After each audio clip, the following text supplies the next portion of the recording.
أعوذ بالله من الشيطان الرجيم بسم الله الرحمن الرحيم الحمد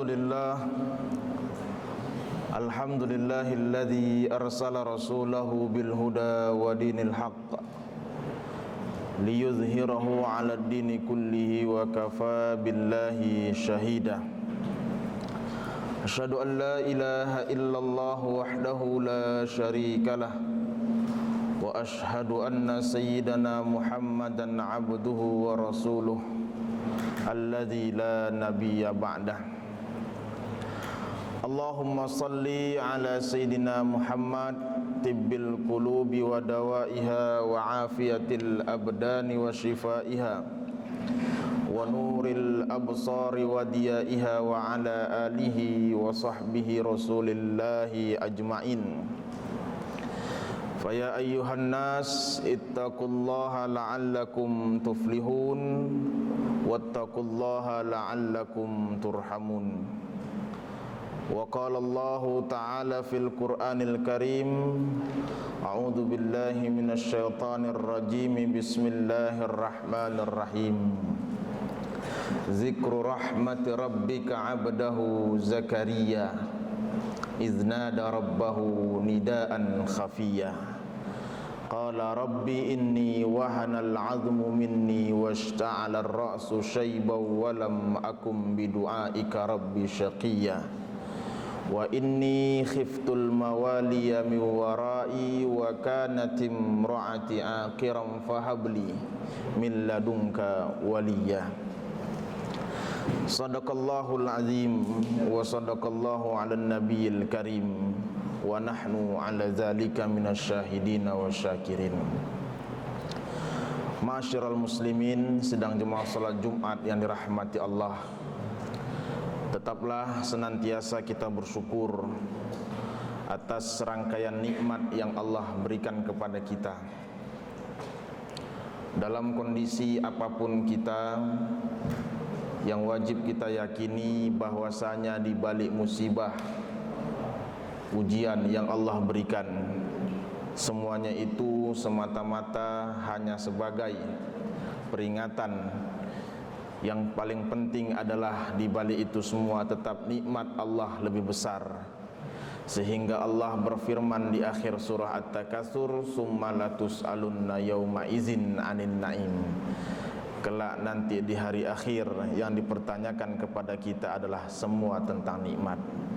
Dan nikmat yang paling penting wajib kita syukuri saat ini ialah nikmat masih adanya rasa ingin taat kepada Allah meskipun kita dikelilingi oleh orang-orang yang sedang bermaksiat kepadanya.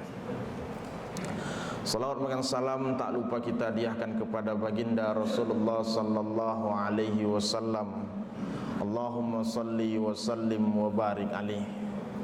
Semoga kiranya dengan senantiasa berselawat kepada beliau, termasuklah kita umatnya yang mendapatkan syafaat, tidak hanya di dunia tapi juga sampai di akhirat kelak. Amin amin ya rabbal alamin. Ma'asyiral muslimin, sedang jemaah salat Jumat yang dirahmati Allah, pada kesempatan yang berbahagia ini izinkan khatib untuk mengajak diri khatib khususnya dan para jemaah pada umumnya untuk tetap senantiasa bertakwa kepada Allah Subhanahu wa taala. Takwa yang dimaksud ialah imtisalu awamirillah wajtinabu nawahihi, yakni senantiasa melaksanakan seluruh perintah Allah sembari menjauhkan diri dari segala bentuk larangannya. Semoga kiranya dengan salah satu ibadah yang kita lakukan pada siang hari ini, termasuklah kita hamba-hamba Allah yang mendapatkan predikat muttaqin. Amin amin ya rabbal alamin. Ma'asyiral muslimin, sidang jemaah salat Jumat yang dirahmati Allah, di awal khutbah tadi saya membacakan salah satu firman Allah, tepatnya pada surah Maryam, di mana di awal surah ini Allah memerintahkan kepada Rasulullah sallallahu alaihi wasallam untuk menceritakan seorang sosok nabi yang khusus disampaikan oleh Allah kepada Rasulullah sallallahu alaihi wasallam, dan diingatkan kembali agar tetap diceritakan kepada kita umat Muhammad sallallahu alaihi wasallam. Sehingga di awal ayat ini Allah mengatakan zikru rahmati rabbika abdahu Zakaria. Wahai Muhammad, ceritakanlah, ingatkanlah tentang bagaimana rahmat Allah diberikan kepada seorang hamba yang bernama Zakaria. Lantas apa dan bagaimana sebenarnya sosok seorang Nabi Zakaria yang harus kita teladani? Maka di ayat selanjutnya Allah katakan iznada rabbahu nidaan khafiyah. Nabi Zakaria adalah seorang nabi yang meminta kepada Allah, berdoa kepada Allah dengan suara yang lemah lembut, suara yang tenang, suara yang seolah-olah sedang merayu Allah Subhanahu wa taala. Bahkan Imam Al-Ghazali mengatakan dalam kitab Mau'izatul Mu'minin, salah satu syarat dikabulkan doa itu ialah hendaklah engkau berdoa kepada Allah dengan suara yang lemah lembut, suara yang tenang, sehingga Allah melihatmu sebagai sosok hamba yang benar-benar berdoa dengan keseriusan kepada Allah Subhanahu wa taala. Apa yang selama ini didoakan oleh Nabi Zakaria? Di dalam tafsir Jalalain disebutkan Nabi Zakaria itu berumur 125 tahun. Istrinya bernama Isya itu memiliki usia 80 tahun pada waktu itu. Kalau kita lihat kedua umur hamba Allah ini merupakan umur yang sangat tua. Keinginan Nabi Zakaria waktu itu berdoa kepada Allah karena sampai di usia seperti itu Nabi Zakaria juga belum memiliki anak. Bahkan di ayat selanjutnya dijelaskan bahwa Nabi Zakaria itu memiliki istri yang bernama Isya, divonis sudah dalam keadaan mandul dan mustahil punya anak. Tapi apa yang dilakukan oleh Nabi Zakaria? Qala rabbi inni wahanal azmu minni wasta'ala ar-ra'su syaiba wa lam akum bidu'aika rabbi syaqiyah. Wahai Allah Tuhanku, tulangku sudah mulai melemah, wasta'ala ar-ra'su syaiba, rambutku sudah mulai memutih, membuktikan seorang hamba yang sudah begitu lama berdoa kepada Allah Subhanahu wa taala. Tetapi walam akum bidu'aika rabbi syaqiyah, meskipun aku sudah cukup lama berdoa kepadamu wahai Allah, sedikit pun aku tak pernah merasa kecewa ketika berdoa kepadamu. Maka ini salah satu syarat utama untuk berdoa kepada Allah. Setidaknya ketika kita berdoa, jangan pernah salahkan Allah, jangan pernah langsung kecewa kepada Allah Subhanahu wa taala di saat Allah belum mengabulkan doa-doa kita. Itulah yang terjadi dengan Nabi Zakaria. Meskipun diumpamakan dengan tulang yang sudah melemah, rambut yang sudah mulai memutih, membuktikan begitu lamanya berdoa kepada Allah Subhanahu wa taala. Meskipun seperti itu, doa Nabi Zakaria juga belum dikabulkan oleh Allah Subhanahu wa taala. Sampai di ayat selanjutnya Nabi Zakaria baru mengungkapkan apa tujuannya ingin punya anak. Wa inni khiftul mawaliya min warai wa kanat imraati aqiran fahabli min ladunka waliyah.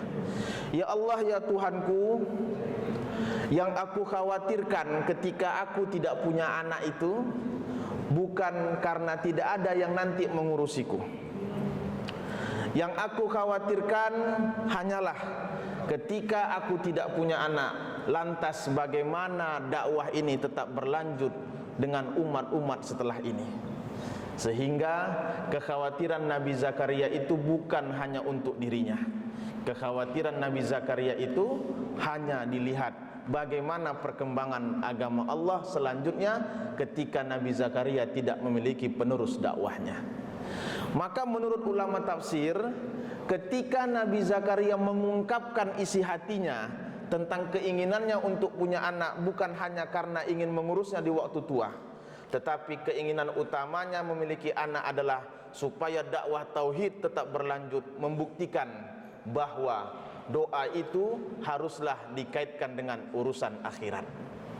Apapun doa yang kita panjatkan kepada Allah, tetap selipkanlah doa-doa tersebut ada kaitannya dengan urusan akhirat kita.